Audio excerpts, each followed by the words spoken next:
en esta mañana, por este privilegio que nos das de estar reunidos, Señor, como iglesia, como tu iglesia, para honrarte y glorificarte, Señor. ¿Qué más haríamos? ¿Qué más podríamos hacer que cause tanto deleite, Señor? Sino exaltar y exaltar a tu Hijo amado. Nos permitiste esta mañana pensar en una horita, Señor, en el Señor Jesucristo, pensar, hacer memoria de Él como el Cordero inmolado, Señor, como aquel que tenía las marcas de su sacrificio, de su entrega, Señor, y en esta mañana, Padre, nos hemos deleitado y maravilloso cuando podemos pensar solo en Él y decir solo cosas maravillosas para Él, Señor. Gracias por permitirnos esta adoración esta mañana. Y ahora, Padre, oramos para que esta palabra fluya y podamos compartir, que la iglesia sea edificada, Señor, pues ese es el plan tuyo, siempre que la iglesia sea edificada, Señor. Te alabamos, Señor, y te glorificamos y dejamos todo en tus manos. Lo hacemos en el nombre del Señor Jesús, nuestro Salvador. Amén. Bueno, vamos a abrir la Biblia en Colosenses, ya lo saben.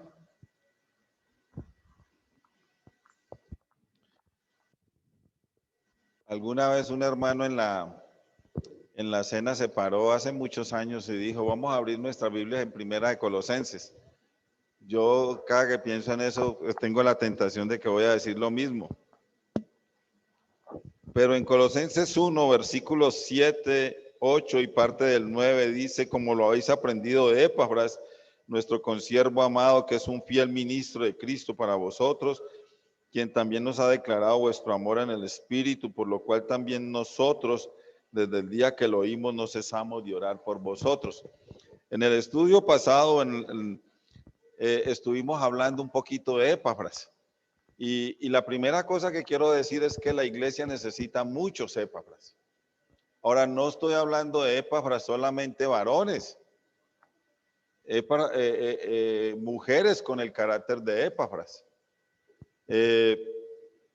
Y yo estoy seguro que más de una mujer en esta mañana se va a identificar con Epafras, porque hacen ese trabajo. Entonces, y una de las cosas que decíamos la vez pasada es que se cree, eso no está escrito en la Biblia, no están, pero los grandes hombres de Dios ataron cabos, comenzaron a investigar y se cree que Epafras, que siendo de Colosas y Colosas estando cerquita a Éfeso, el apóstol Pablo estuvo 3 años en Éfeso predicando, enseñando el evangelio, y se cree que ahí Epafras escuchó el evangelio, se conoció con el apóstol Pablo, se devuelve a Colosas, predica el evangelio y empieza la iglesia. Eso es lo que se cree. Para mí, pensando, dijimos la vez pasada que hay unos personajes bíblicos que son descritos o hay muy poquita información sobre ellos, pero lo poco que se dice es suficiente como para que sean dignos de imitar. Dignos de imitar. En el versículo 7 dice, como lo habéis aprendido de Epafras. Y ahí me quiero centrar, en ese versículo. ¿Qué es lo que pretendo en esta mañana? Esta mañana pretendo que salgamos de aquí incentivados a hacer algo que todo creyente debe hacer. Eso es lo que pretendo, lo vamos a ir descubriendo. Lo primero que hay que notar es el gran testimonio que el apóstol Pablo tenía de Epafras, ¿cierto? Daba un buen testimonio de Epafras y lo tenía en alto concepto, lo tenía en un muy buen testimonio y daba testimonio de Epafras. En el versículo 7, el apóstol Pablo va a resaltar 3 características especiales de Epafras. Entonces, la primera característica que vamos a encontrar me surge como una pregunta. ¿Ustedes ven en ese versículo 7, ven la palabra enseñar en alguna parte?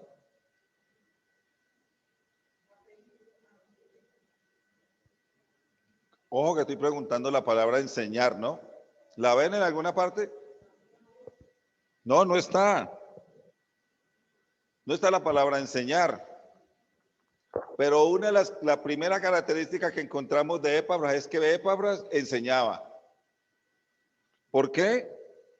Esta palabra enseñar no está, pero en el versículo, pero se nota, tiene una gran notoriedad en el testimonio del Pablo, pues los colosenses habían aprendido de Epafras. Luego Epafras enseñaba, compartía la palabra del Señor, predicaba la palabra del Señor. Entonces, la primera característica que encontramos es que Epafras enseñaba. La segunda que encontramos es que dice nuestro consiervo amado. Entonces, la segunda característica que no es exclusiva de Epafras, porque eso no es solo de él. De hecho, todo hombre de Dios es un siervo de Dios. Debe ser un siervo de Dios. Ya que usted no lo quiera ejercer es otra cosa. Pero la segunda característica que encontramos es que Epafras era un siervo. Epafras y Pablo, o Pablo y Epafras eran siervos de Cristo, servían en la obra, servían al Señor. Sabemos todos nosotros que la palabra siervo nos lleva a pensar en un esclavo. En otras palabras, Pablo y Epafras eran siervos, servidores, esclavos del Señor. De hecho, la palabra siervo traduce eso, esclavos de un mismo amo o esclavos de un mismo dueño. Y Pablo le da adicionalmente una connotación especial y le dice consiervo amado. O sea, los dos sirviendo al mismo dueño o al mismo amo, pero adicionalmente era un hombre amado por el apóstol Pablo, pero también era un hombre amado por la iglesia. Y esa debe ser una característica especial de un siervo. Un siervo debe dejarse amar, pero también debe ser tan querido, tan especial que la gente quiera amarlo. Y esa debe ser una característica especial de un hombre de Dios. Entonces, consiervo amado nos da a entender claramente que Pablo amaba a Epafras por lo que hacía, por ese gran hombre de Dios, por todo lo que había pasado. Y la tercera característica que encontramos de Epafras dice, es un fiel ministro de Cristo para vosotros. Y la palabra fiel, lo que nos da a entender es un hombre confiable, un hombre digno. La palabra ministro nos habla de un diácono, es decir, alguien que sirve en la iglesia. También se podría referir a un pastor o a un anciano. Pero esta palabra, en últimas, ministro es alguien que sirve. Y podemos ver que Epafras enseñaba a alguien que estaba sirviendo a la iglesia. Pero lo más hermoso que me gusta de esta frase es que dice, es un fiel ministro para vosotros. Nosotros aquí en Tuluá tenemos fieles ministros para la iglesia, que sirven a la iglesia, que trabajan en la iglesia. Si nos pusiéramos a parafrasear esa última frase, sería algo así como, es un confiable servidor del Señor al servicio de ustedes. O es un digno servidor del Señor Jesucristo puesto al servicio de ustedes. Eso era Epafras. Un hombre puesto por el Señor para servir a la iglesia. Lógicamente, si vamos a encontrar, si alguien quiere enseñar la palabra del Señor, primero tiene que ser un esclavo, un siervo del Señor, porque es lo primero, lo que encontramos ahí. Antes de ser servidor de ustedes, antes de que Epafras sea un siervo o alguien que sirve en la iglesia, debe ser primeramente un servidor de Cristo. Debe ser alguien que está sometido plenamente al Señor. Antes de servir a otros, el hombre de Dios debe tener una relación de sometimiento total a Cristo, de dependencia total de Cristo. Debe ser un fiel hombre de Dios, esclavo, servidor de Cristo. Esta enseñanza se me parecía mucho a la que estaba dando el hermano Tito el viernes. Él nos hablaba del llamado y se nos utilizó algunos versículos. De pronto yo voy a utilizar uno de los que él utilizaba. Ahora, yo quiero que tengamos en cuenta, para todos en general, que es necesario servir en la iglesia. La iglesia necesita siervos, pero no necesita siervos que no conozcan a Cristo. Debe tener una relación con el Señor. Debe tener una relación con el Señor antes que cualquier cosa. Debe haber doblegado su corazón al Señor y de inmediato debe estar dispuesto a servir, hasta a ser un esclavo del Señor. Lógicamente, vemos que algunos hombres fueron llamados especialmente para trabajos especiales, y en este caso Epafras. No sé si el tiempo, bueno, me recordé de Samuel leyendo allá en Primera de Samuel, creo que es como capítulo 2 y 3. ¿Recuerdan ustedes que Samuel, bueno, toda la historia la sabemos, el Cana, Penina, Ana? Ana no podía tener hijos, Penina la humillaba, Ana le pide al Señor un hijo y dice que si se lo concede se lo dedicará, y Ana cumple. Esa palabra es, si alguien quiere, les doy un consejo haciendo un paréntesis pequeño, y quizás no debiera ser yo el que diga esto, pero si alguien quiere saber cómo criar hijos, estudien la historia de Ana. Cuando tienen hijos pequeños, estudien la historia de Ana. Es impresionante. Y Ana termina de levantar su niño y lo presenta al templo y lo deja en el templo. Y ya cuando Samuel está creciendo, está más grandecito, hay un sacerdote encargado del templo que es Elí, con sus 2 hijos. Todos los que hemos leído esa historia, es una historia trágica. Y de repente Dios llama a Samuel, pero Samuel se va corriendo a buscar a Elí. Y 3 veces pasa lo mismo. ¿Por qué Samuel no sabía que era Dios el que lo estaba llamando? Luego por allá en el mismo 1 Samuel 3:10 nos aclara, porque Samuel no conocía a Jehová. Hasta ese momento en que el mismo Elí le dice, en realidad, cuando te vuelva a llamar, dile, habla que tu siervo escucha. Y ahí empieza la relación de Samuel con el Señor. Ahí ya podía, y usted comienza a leer esa historia, y esa historia le va a decir lo utilizado que fue Samuel. Dice que Dios no dejó caer ninguna de sus palabras a tierra. O sea, todo lo que Samuel dijo se cumplió. Entonces, hago ese pequeño paréntesis para decir que el hombre de Dios, el hombre que quiere servir en la iglesia, primero debe tener una relación con el Señor. Primero tiene que haber doblegado su corazón, reconocer que es un pecador, pedirle perdón al Señor, arrepentirse de sus pecados y entregarle toda su vida al servicio del Señor. No hay otra manera, no hay otra forma.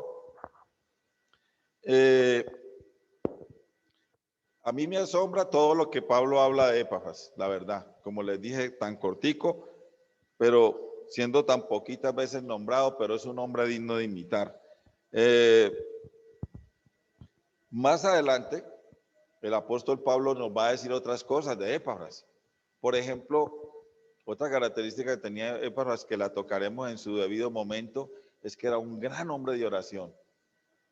Un hombre preocupado totalmente en oración por la iglesia. Oraba por la iglesia todo el tiempo.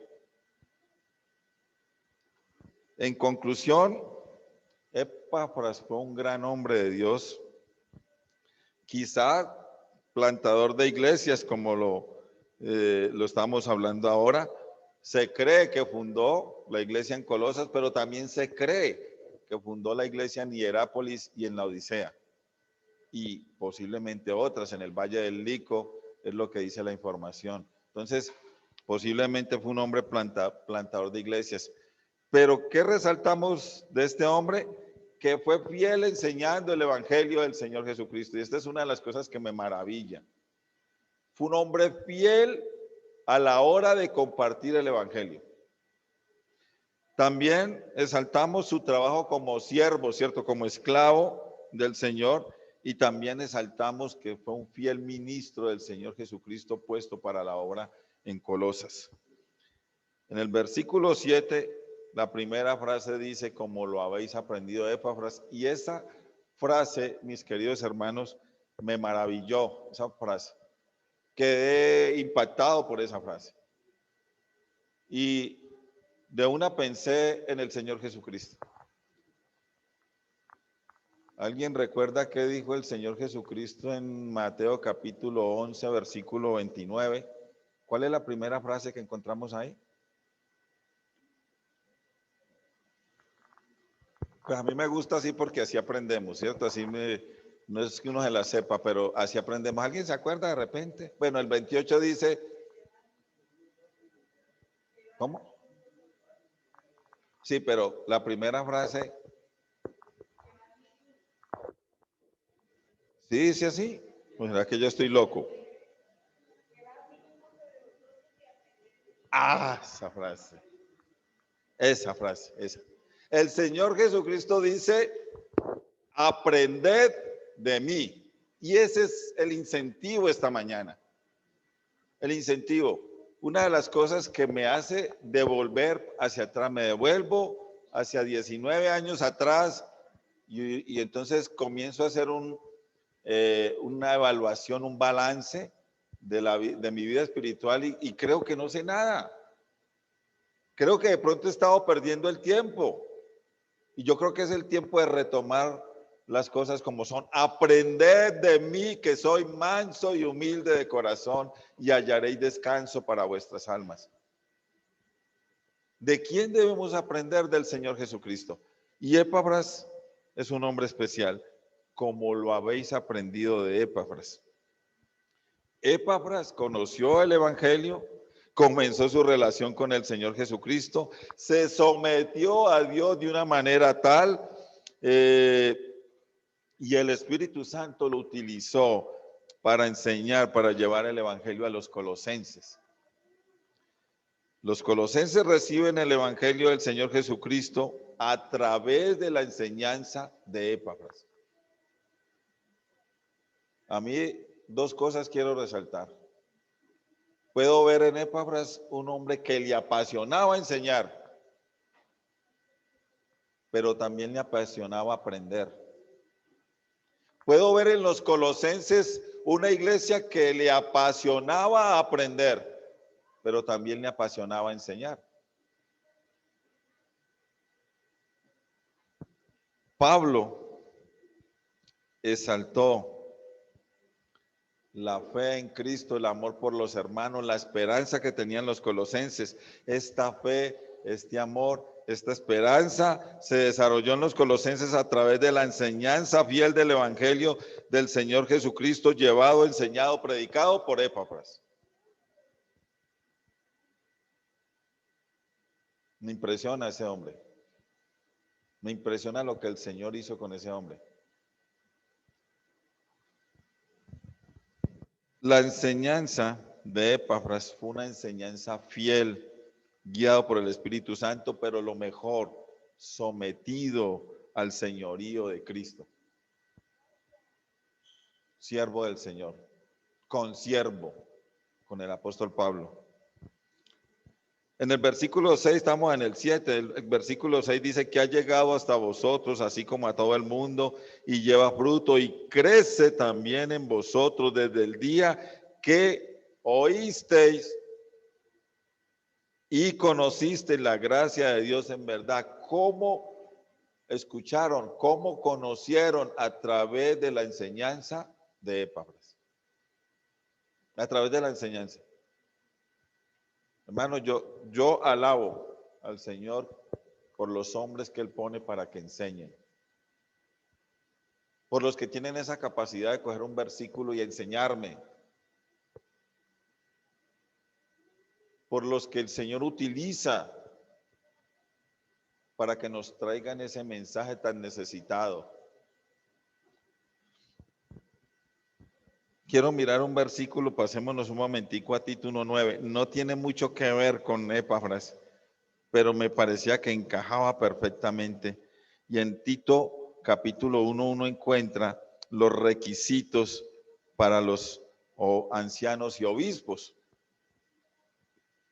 Y entonces da un montón de características, pero en Tito 1:9 dice, retenedor de la palabra fiel como ha sido enseñada, para que también pueda exhortar con sana enseñanza y convencer a los que contradicen. Yo tengo que decir que este versículo encaja perfectamente en Epafras. Retenedor de la palabra fiel, con una capacidad de transmitirla en plena fidelidad, como debía ser, como debía ser.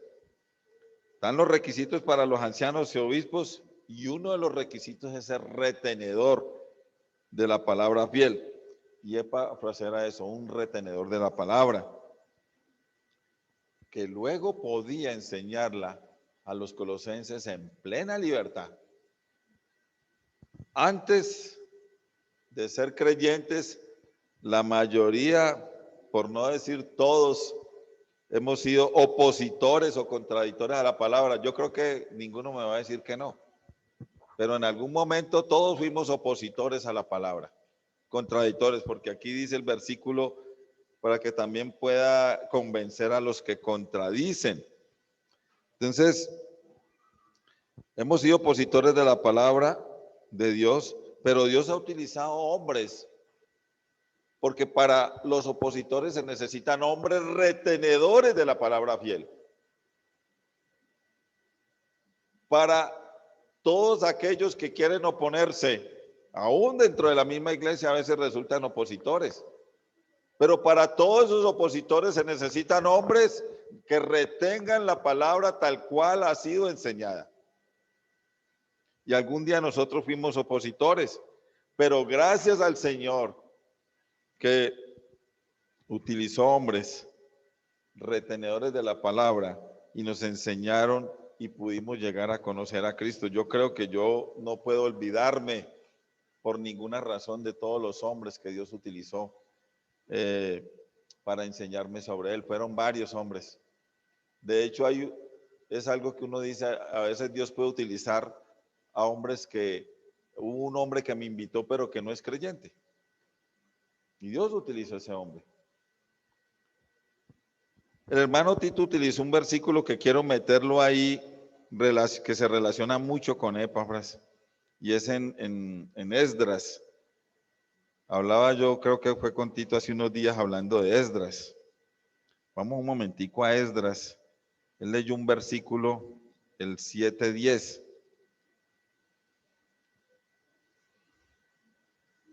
Dice la Biblia en Nehemías que Esdras, Nehemías llamó a Esdras y Esdras abrió las escrituras y empezó desde el alba hasta que se terminó el día leyendo los estatutos. O sea, Esdras era un hombre especial, le encantaba enseñar la palabra del Señor a Esdras, los estatutos. Dice aquí, versículo 10, porque Esdras había preparado su corazón, Tito nos lo explicó el viernes. Y aquí es muy importante, mis queridos hermanos y hermanas y jóvenes y niños, si de verdad queremos aprender, necesitamos preparar nuestro corazón para aprender. Si de verdad queremos conocer de la palabra, necesitamos preparar el corazón para eso. Disponer nuestra vida, nuestro ser para eso. Dice, porque Esdras había preparado su corazón y nos da el ¿para qué? Dice, para inquirir en la ley de Jehová y para cumplirla y para adicionalmente enseñarla al pueblo de Israel. Nos da 3 paras maravillosos. Me puse a mirar un poquito sobre estas 3 palabras. Para inquirir, había preparado su corazón para inquirir. Y el que quiere aprender debe buscar. Debe buscar aprender. Debe preguntar, debe saber, debe conocer, debe escudriñar, debe dedicarle tiempo Inquirir significa que yo me meto de cabezas en la palabra, le dedico tiempo a aprender, a saber, a preguntar. Al principio, cuando me convertí hace 19 años atrás, yo me la pasaba detrás de Byron Olmey preguntándole cuánta cosa se me ocurría pensar de la Biblia. ¿Por qué esto? ¿Por qué aquello? ¿Por qué pasó esto? ¿Por qué aquí? ¿Por qué allá? Una vez le dije al hermano Byron, hermano, los israelitas sí eran bien tercos, ¿no? Hermano Byron, ¿y usted qué? ¿Y usted qué?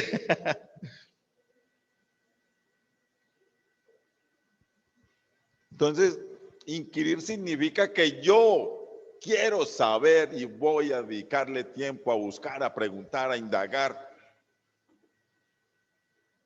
Pero el otro ¿para qué voy a dedicarle tiempo a la palabra? Tiene que tener ese objetivo marcado, porque más adelantico, si el tiempo nos alcanza, vamos a mirar uno de los errores que a veces tenemos cuando inquirimos. ¿Para qué debo buscar la palabra del Señor? Para cumplirla, en otras palabras, para obedecerla, para aplicarla a mi vida, para que sea mi manera de vivir, pero adicionalmente, hermanos, con lo más maravilloso, para agradar a mi Señor. ¿Cómo vamos a agradar al Señor si no es a través de su instrucción? No hay otra manera. El otro para enseñar en Israel. Y esta mañana me llamaba la atención escuchando al hermano Wilson que habló del aguijón. Y el hermano Samuel hace unos días en el Salmo 51:13 dice, enseñaré a los transgresores tus caminos. Y se acuerdan que Samuel nos hizo énfasis en que la palabra enseñar ahí hablaba de aguijonear. ¿Se acuerdan de eso? De aguijonear. Y esa palabra aquí, enseñar, lo que traduce literalmente, propiamente es aguijonear. O sea, escoger con un aguijón y chuzar. Esa es la palabra, lo que traduce esa palabra aquí, enseñar. Cuando uno piensa en un aguijón, el hermano nos lo explicó bien, ¿cierto? Piensa uno por ejemplo, en una abeja que nos pique con su aguijón, pero en realidad también los aguijones en tiempos pasados eran utilizados para incentivar a los animales a moverse. Entonces, si había un animal que no quería moverse, no quería trabajar, entonces lo chuzaban con un aguijón. A veces vemos en el lejano, películas del lejano oeste que usaban unas, ¿cómo se llamaban esos que usaban en las botas atrás? No recuerdo cómo se llamaba. Espuelas. Todavía algunos vaqueros en los campos utilizan esas espuelas ¿para qué? Para taconear al caballo cuando no quiere moverse. Entonces, el sentido de esta palabra enseñar aquí nos lleva a pensar en que la palabra enseñada a nosotros nos debe estimular, nos debe incitar, nos debe aguijonear para movernos, para aprender. Ese es el objetivo. Esdras enseñaba para que los israelitas tuvieran el suficiente interés debido en conocer a Dios, sus estatutos y sus decretos. Esdras hacía eso, quería impactarles, meterles el suficiente interés, y ese es mi propósito en esta mañana, no pensando en que yo soy el diferente, no. Precisamente como dijo Tito el viernes aquí, que cuando uno enseña, el primero enseñado es uno, ¿cierto? De los que nos ha tocado. Cuando leemos la palabra, cuando somos enseñados por un hermano, una de las cosas que pasan, mis queridos, es que somos estimulados o incitados a mejorar, pero sobre todo somos estimulados a aprender. Necesitamos aprender. Y ese es el estímulo en esta mañana, que cada uno salga con la idea que quiere aprender más. ¿De quién debemos aprender más? Aprender de mí, que soy manso y humilde, dice el Señor Jesucristo. La palabra nos debe estimular a ser mejores hombres de Dios. La palabra nos incentiva a profundizar, a avanzar en nuestra relación con el Señor. También, cuando somos enseñados, somos incentivados, motivados a hacer cosas que no hacemos. Pongo ejemplos, son solo ejemplos, para que no crean que las estoy de pronto tirando a alguno. Pero, por ejemplo, la palabra dice no dejando de congregarse. Entonces, cuando alguien nos enseña sobre eso, nos está incentivando ¿a qué? A congregarnos. Sencillo, ¿cierto? A congregarnos, y nos dan las razones por las cuales debemos congregarnos. Pero la palabra nos incentiva a hablar más de Cristo. La enseñanza, cuando el hombre se para aquí a enseñarnos, nos está incentivando a aprender más de Cristo, a hablar más de Cristo, a vivir más a Cristo. También son ejemplos. La palabra nos incentiva a que si hablamos más de Cristo, pues vamos a hablar menos de otros. Ojalá cero. Ojalá cero. También nos incentiva a servir más, a adorar más, a amar más, a someternos más. Nos incentiva a tener mejores matrimonios, mejores hogares. Nos incentiva a mejorar en tantas cosas, tantas. Yo digo que el Señor es muy benévolo. De pronto el calificativo es muy pequeño, es muy bondadoso con nosotros, que nos enseña todo lo que nosotros necesitamos saber. Cada que nos reunimos. También la palabra, cuando es enseñada, nos incentiva a dejar cosas que hacemos, como, de pronto pongo un ejemplo, como en la casa de pronto somos muy irascibles, muy iracundos. De pronto la palabra nos llama la atención y nos dice, ojo, la ira no opera la justicia de Dios. O la mentira, por ejemplo. La palabra del Señor enseñada a nosotros tiene que incentivarnos a despojarnos de la mentira, de la soberbia, de la arrogancia. Y usted sabe que usted mismo ahí sentado sabe que otras cosas el Señor ya le ha hablado. Maltrato en el hogar, por ejemplo. No coincido que un cristiano esté maltratando a su esposita maltratando a su esposito. No puede ser. No puede ser. Pero sin embargo, hay enseñanza para eso. La pereza, por ejemplo. Las malas conversaciones. Uy, estamos en un mundo rodeado de perversas conversaciones. Tenemos que, la palabra nos enseña a todas esas cosas. Como lo habéis aprendido de Epafras. Otra vez quiero que nos ubiquemos ahí en Colosenses 1:7.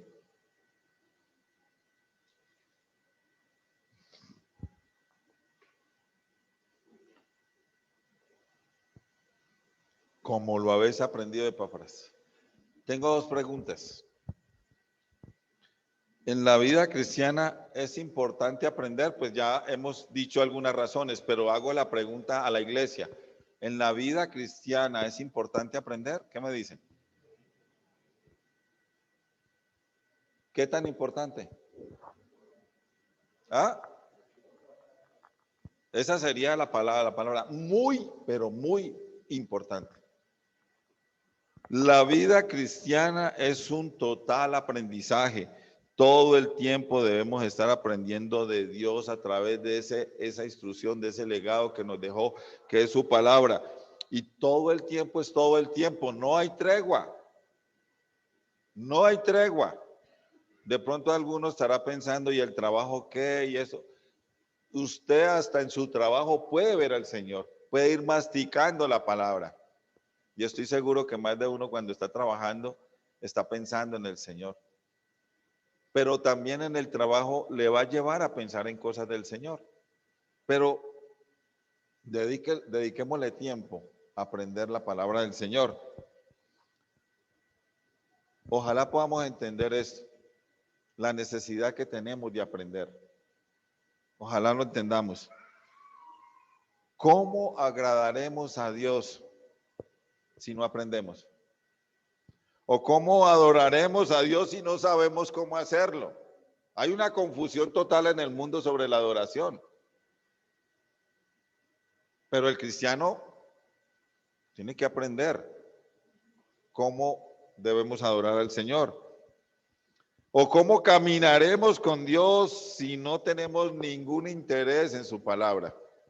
¿O cómo obedeceremos la palabra del Señor si no sabemos qué obedecer? ¿Cómo lo haremos? Hermanos, necesitamos aprender, saber, conocer más de Dios cada día. Cuando aprendemos, somos motivados al cambio. Y esa es una de las cosas que me gusta de la palabra. Usted se sienta, saca su tiempo, saca su cuaderno, su lapicero, comienza a tomar apuntes, su diccionario y comienza a mirar, a investigar. Y cuando usted se encuentra esa palabra tan bella, lo primero que quiere es cambiar. Ya no quiero seguir siendo el mismo. Y me duele cuando vuelvo y sigo siendo el mismo y sigo siendo el mismo sabiendo que el Señor me está diciendo no. Pero somos incentivados a cambiar. Entre más aprendamos de Dios, mis queridos hermanos, habrá menos de nosotros en nuestra vida. Nosotros somos muy malos consejeros. Si nos dejamos guiar de nosotros mismos, nos vamos a ir de cabeza. Necesitamos aprender de Cristo. Entre más aprendamos de Dios, habrá menos del mundo en nuestra vida. En Jeremías 10:12 el Señor le dice, no aprendan los caminos de las naciones.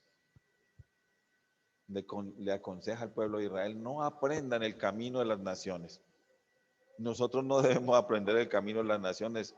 Estamos metidos en un mundo donde nos quiere atrapar. Entre más aprendemos de Dios, si nuestra meta es aprender más de Dios y de su palabra, tendremos toda la autoridad, toda la tranquilidad para rechazar el pecado, con vehemencia, confianza, compasión. Definitivamente, hermanos, cuando somos tan sensibles y tan fáciles de caer, es porque el aprendizaje pasa por encimita. No cogemos nada, no metemos nada en nuestra vida de lo que se nos enseña en la palabra.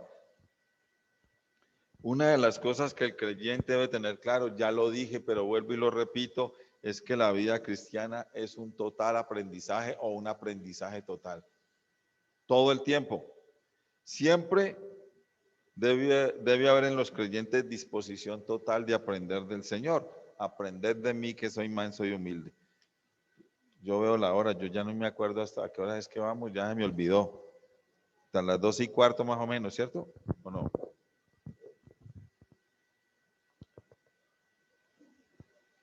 Hermanos, el Señor es tan bondadoso que quiere que aprendamos, pero también nos dejó un maestro. El Espíritu Santo, ¿cierto? Dentro de nosotros. El Señor Jesucristo dijo allá en Juan 14, más el Consolador, el Espíritu Santo, a quien el Padre enviará en mi nombre, dice, Él os enseñará todas las cosas. Imagínense ustedes todo lo que el Señor no dejó nada a la deriva. Nos dejó el Consolador dentro de nosotros para que aprendamos. Como creyentes debemos dejar, aquí es la responsabilidad nuestra, que el Espíritu Santo nos enseñe y nos guíe, aprovechar todo lo que nos pone para que sea para nuestro beneficio. Todo lo que el Espíritu Santo nos pone. Me encanta la cena. Cada que alguien se participa en la cena y ese momento que alguien nos habla de Cristo es un tiempo maravilloso para mí. O un martes, cuando un hermano dice, el Señor está, doy gracias al Señor por esto, me agrado porque el Señor está haciendo, trabajando y el Espíritu Santo está obrando. El creyente dispuesto a aprender, debe aprender, pero debe aprender para obedecer, para amar, para cambiar, para hacer lo bueno, para quitar lo malo, para crecer en el conocimiento de la voluntad de Dios, para ya no ser niños tomando leche y no pudiendo comer sólido, para tener el discernimiento entre el bien y el mal. Para eso debemos aprender del Señor. El mundo nos va a decir lo que es bueno, el mundo nos va a decir lo que es malo, pero lo que el mundo dice bueno, para Dios es malo. Entonces, aprender de la palabra del Señor nos va a llevar a tener discernimiento entre el bien y el mal. Debemos aprender. Y yo quiero, he hablado esta mañana que debemos aprender, pero quiero incentivarnos un poquito más allá. Debemos aprender para enseñar. Debemos aprender para enseñar. Todas las cosas que hemos hablado, de todas las cosas que son muchas más que van a suceder cuando aprendemos, pero uno de los objetivos debe ser enseñar. Y ese es uno de mis lamentos en este momento. Debemos aprender para enseñar. Debemos aprender para enseñar a otros, y ya vimos el ejemplo de Epafras. Aprendió, enseñó, enseñó y aprendió. No, y este es un consejo bien claro, no debemos aprender para ser acumuladores compulsivos de conocimiento de Dios. Ese sí no. No debemos estar aprendiendo y aprendiendo y aprendiendo y acumule y acumule y acumule y echa allá y echa en la bodega y echa en la bodega. Hemos visto unos programas de los acumuladores compulsivos, ¿cierto? Compran cosas que no necesitan y compran y amontonan y después eso se vuelve un nido de ratas. Y no tienen, ellas ni esas personas terminan por saber que no saben nada de lo que tienen, no saben ya lo que tienen. Guardamos y guardamos conocimiento aprendido, pero no sale para ningún lado. Y por supuesto, cuando mi objetivo es acumular conocimiento, entonces lo único que va a pasar es que eso no va a obrar en mi vida. El hermano nos habló del mar muerto. ¿Por qué se llama mar muerto? Pues porque el río Nilo entra, pero no vuelve a salir, se queda ahí y allá hay una salubridad tremenda que no pueden haber peces. Yo creo que Cheo sabe más de eso que yo, pero no sale. Entonces se llama mar muerto porque entra el agua, pero no sale, no hay vida. No hay vida, perdón, Cheo. Tampoco debemos aprender para ser reconocidos o para contender sobre opiniones, y mucho menos para aplastar a otro. Mucho menos para eso. A ese que poco sabe, plum, como una tostada de plátano, no. No.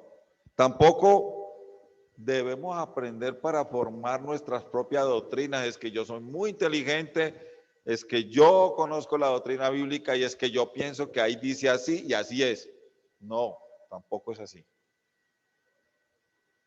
Parte de aprender es que tenemos que ser sumisos, enseñables, abiertos, no para volvernos unos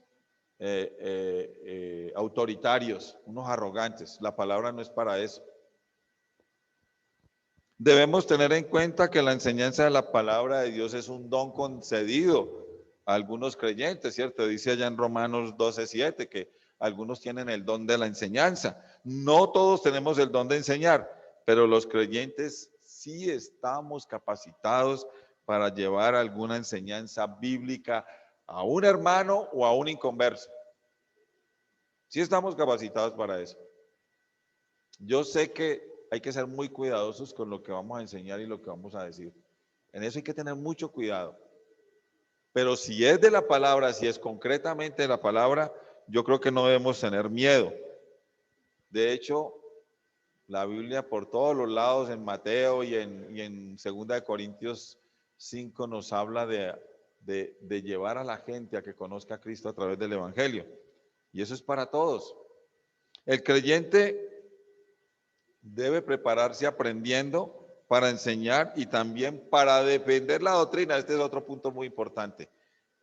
Si no tenemos nada para enseñar, estamos mostrando que no tenemos ningún interés en aprender.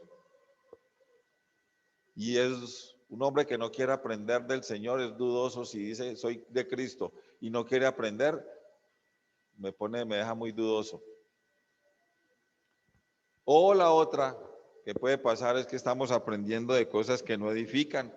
Entonces, nos gusta más el chisme de pronto que aprender de la palabra, o nos gustan más los chistes, o nos gustan más los chismes de farándula, lo que está pasando en el mundo últimamente, o estamos llenos de conversaciones vanas que obstruyen realmente el aprendizaje cristiano. Las conversaciones vanas no sirven para nada.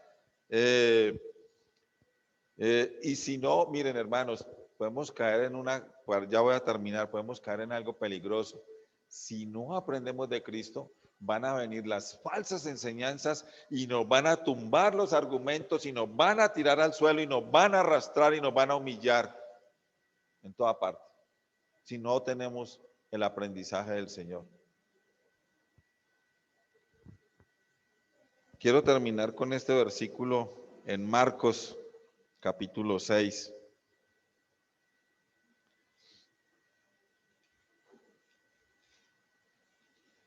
Versículo 33 y 34, donde habla de Marcos nos narra aquí la alimentación de los 5,000. Pero el versículo 33 de Marcos dice: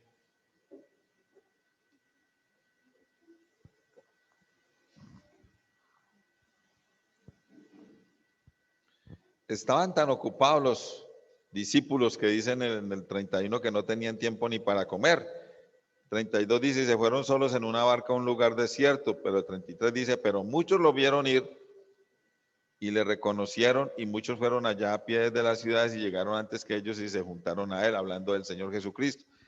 34, y salió Jesús, miren lo que pasó. Salió Jesús y vio una gran multitud y tuvo compasión de ellos porque eran como ovejas que no tenían pastor, y comenzó a enseñarles muchas cosas. Y esta palabra, enseñar aquí, es una palabra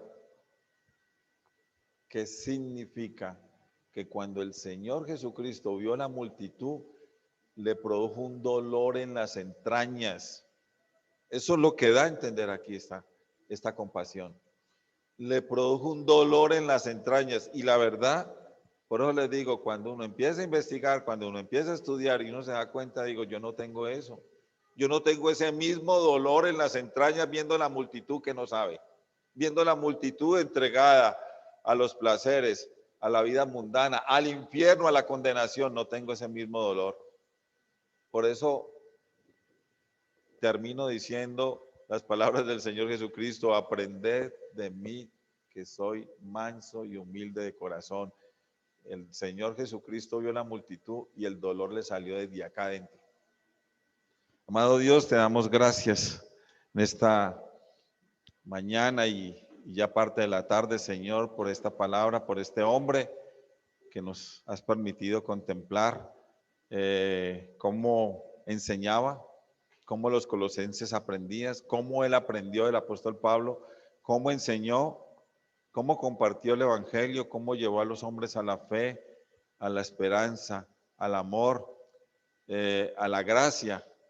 Y Padre, gracias por este llamado a aprender a someternos a tu Hijo amado, a someternos a tu palabra, Señor. Rogamos, Padre, que nuestra iglesia aquí en la ciudad de Tuluá cada día pueda aprender más, pero Padre, necesitamos el aprendizaje para conformarnos a tu palabra, para vivir de acuerdo a tu palabra, para agradarte y para glorificarte, no para envanecernos, Señor. No nos permitas ser acumuladores de conocimiento, o no nos permites, Padre, que en nosotros no haya ningún interés por aprender. Por el contrario, Señor, necesitamos obedecerte, pero con conocimiento. Te alabamos, Señor, y te glorificamos. Te damos gracias por todo lo que has hecho en nuestras vidas y por esta maravillosa palabra y por el Señor Jesucristo, que podía decir tranquilamente: aprended de mí, que soy manso y humilde de corazón. Te damos gracias por el Espíritu Santo, nuestro Maestro, nuestro Consolador. Te damos gracias por la iglesia, por tu palabra y por todos los hombres que has puesto, Padre, para la enseñanza. En el nombre del Señor Jesucristo oramos. Amén. Recordando, mis queridos, que a las 6:30 es la predicación del Evangelio.